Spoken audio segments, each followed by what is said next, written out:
Bonjour à tous et bienvenue à votre édition L'Info.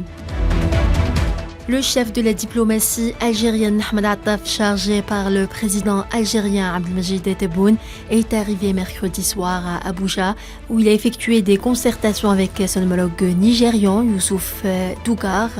Les entretiens entre les deux parties ont porté sur le développement de la crise en République du Niger. Le Premier ministre algérien Ayman Ben Abdelrahman a tenu hier au palais du gouvernement des entretiens bilatéraux avec le Premier ministre de la République arabe sahraoui démocratique Bouchraya Hamoudi Beyoun. Le Premier ministre a passé en revue avec son homologue sahraoui les derniers développements liés à la question du Sahara occidental à tous les niveaux, affirmant la position ferme et solidaire de l'Algérie à la lutte du peuple sahraoui pour consacrer son droit à l'autodétermination conformément aux résolutions pertinentes de l'Union africaine et des Nations unies.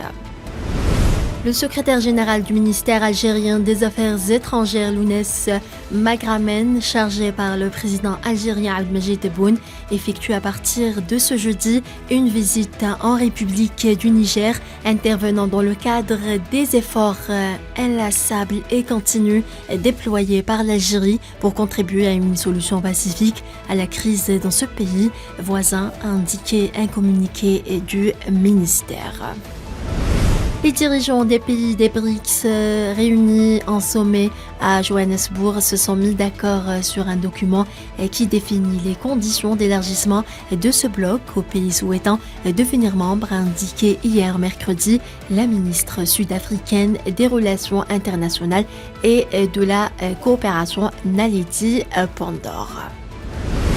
Le comité d'enquête de Russie a ouvert une enquête pénale sur l'accident de l'avion à bord duquel se trouvait, selon les autorités d'aviation civile, Evgeny Prigojine.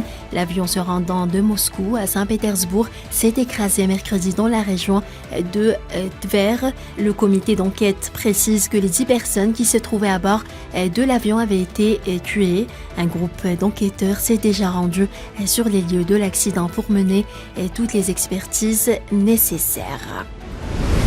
Kiev a entrepris une tentative d'attaquer des installations en Russie à l'aide de 3 drones, dont 2 ont été détruits par la défense aérienne au-dessus de la région russe de Bryansk et un au-dessus de la région russe de Kaluga. C'est ce qu'a fait savoir ce jeudi le ministère russe de la Défense.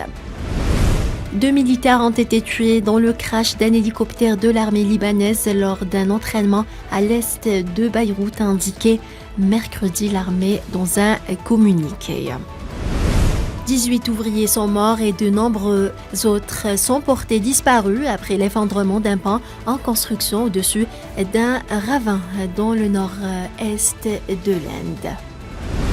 32 Palestiniens de différentes villes palestiniennes ont été arrêtés ce jeudi par les forces de l'occupation sioniste selon des sources palestiniennes sécuritaires et locales. Des centaines de pompiers poursuivaient ce jeudi la lutte contre les incendies meurtriers en Grèce pour le 6e jour consécutif alors que les températures restent élevées, rapportent des médias locaux. Un nouveau pont aérien humanitaire vers Goma a été mis en place pour aider les populations de l'Est de la République démocratique du Congo en proie aux violences des groupes armés, a annoncé hier l'Union européenne. Les affrontements entre les forces armées soudanaises et les forces de soutien rapide au Soudan ont forcé 200 000 personnes à fuir au Soudan Sud depuis avril, a indiqué le Bureau des Nations Unies pour la coordination des affaires humanitaires. Voilà, c'est la fin de ce flash. Merci de l'avoir suivi.